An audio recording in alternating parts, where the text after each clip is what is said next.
it's Olivia. So today I'm going to be explaining to you the differences between general education requirements, your college requirements, and your major requirements. These are three different sets of requirements that you need to meet, but they all fall under the same system. So just so y'all know, I am not an orientation leader. I'm also not a peer advisor. I am not intending to be counseling you guys in any way. This is just my experience as a third year student. I feel like I've finally figured out these requirements. So everything I tell you, I'm telling you straight from the UC Davis website, from the general catalog, and I want to let you know where you can find this information as well. So the very first set of requirements is called your university requirements. So you're gonna go on the UC Davis website. Actually, I just type in UC Davis general catalog into Google. Click on the first thing. On the left-hand side, there will be a column of different things. Click on the one that says degree requirements, and then in the top, it will say like bachelor requirements, and there will be a line that says university requirements. So once you click on that, this basically just says that you need to have 180 units for graduation, and it also tells you about your residency requirement. So the residency requirement just means that you have to be at Davis for at least a year before getting your degree there. So you can't come in as a transfer student and take classes for 1 quarter and get your degree. You have to be there for at least 1 year. Also, there are certain requirements as a senior.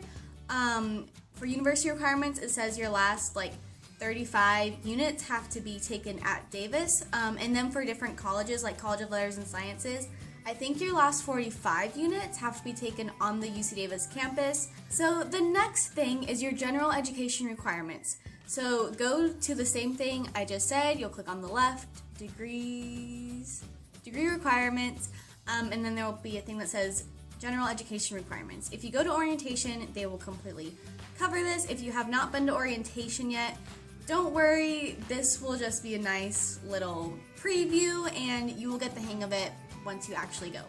But this is what it's talking about when it says the general education requirements. Again, I got this packet from my orientation, but it has all of the different things. There's topical breadth, so arts and humanities, social sciences, and science and engineering. And then down here you have your core literacies. So different things: writing, oral skills, visual literacy, world cultures, quantitative literacy. So for general education requirements, for filling this out, basically you can count classes twice if it goes top to bottom, but not side to side. So for example, if a class says in the catalog, when you look for classes, they'll have certain letters after the class. It'll say general education requirements fulfilled, and it might say AH, SS, WE, and WC. So that means it fulfills social sciences, arts and humanities, whatever I said, writing experience, and world cultures. So you can't count it for both arts and humanities and social sciences, but you can count it for arts and humanities and world cultures, for arts and humanities and writing experience. So you can go from top to bottom, but you can't count things from side to side. Same thing, you couldn't count it for both world cultures and written literacy or whatever. You can't do two things in this section, but you can do one thing from this section and then one thing from this section. And then within these, there are certain requirements. You have to have 12 to 20 units of arts, humanities, science, engineering, and social sciences, and they have to add up to at least 52 units. If you take more, totally fine, you most likely will. Make sure you at least hit that 52 units. And then within all of these, they have certain unit requirements as well. It's usually 3 to 4 units for satisfying something, so 1 class. And yeah, my biggest tip for scheduling classes is making sure your classes can count twice. So meaning that it can count for both a topical breadth and a core literacy. I know so many people who their freshman year just kind of took whatever classes they wanted, didn't really care about requirements, and because of that, they have all their topical breadth filled, but they have barely any of their core literacies filled, and now they have to take summer sessions to make up for GE requirements. So yeah, with general education requirements, just make sure you're kind of keeping on top of it, make sure that things count twice. So the next thing is the college requirements. So we have 4 different colleges at UC Davis. We have the College of Agricultural and Environmental Sciences, College of Biological Sciences, College of Engineering, and College of Letters and Sciences. Now, these colleges have different requirements. So once you click into your college, for example, I am College of Letters and Science, because my major, psychology, falls under that. You don't just get to choose. Your major will say it's in whatever college it is in. So you go into this and it tells you different limitations. For example, the amount of pass, no pass classes you can take, or other limitations such as internship courses, music courses, PE courses, tutoring courses, and special study courses. So for example, in psychology, I think this is like this across the board. Anytime you have a class, for example, psych, and then 199, that is like research credit, and then 197T is tutoring credit, 192 is internship credit, PHE1, which are just physical education classes. There are certain limits for how many units you can count of those towards your degree. So for example, for PE, you can only take 6 units and count that towards your degree. For the internship credits, I think it says 12 units maximum. With the pass, no pass grading, I've kind of mentioned it a lot, but I haven't really explained it. Basically, sometimes classes are only offered pass, no pass. I've had a freshman seminar that was pass, no pass only. Also PE classes, also for my research credit that I get, it's automatically a pass or a no pass. But you can also choose to take classes pass, no pass. So this will depend on your college requirements. Let's say I'm taking a GE class. I actually did this already for a history class. I was really nervous before the first midterm. Super excited, ended up getting 100% on the final. So I wish I didn't change it pass, no pass.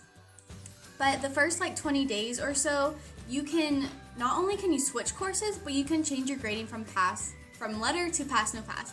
I decided to change it to pass, no pass. So basically, I think it's a C or above, maybe even a D or above is counted as a pass, and an F is a no pass, but this doesn't affect your GPA. So that's the reason why you would change something pass, no pass. So, but then within your college, it'll tell you that you can only have a certain number of units, pass, no pass. And depending on the college, this might include everything, like even the courses that you couldn't choose, or it might say, oh, you can only have 15 units of pass, no pass that you actually chose to have pass, no pass grading, but you could have 45 units that you didn't necessarily choose for it to be pass, no pass grading, such as research or tutoring or internship credit.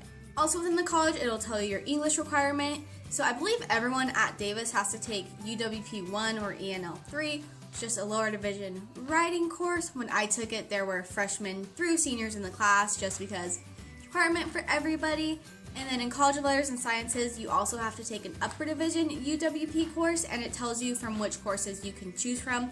I think College of Engineering is the only college that doesn't have to do that upper division writing requirement, but definitely look at the college because that is what will tell you this requirement.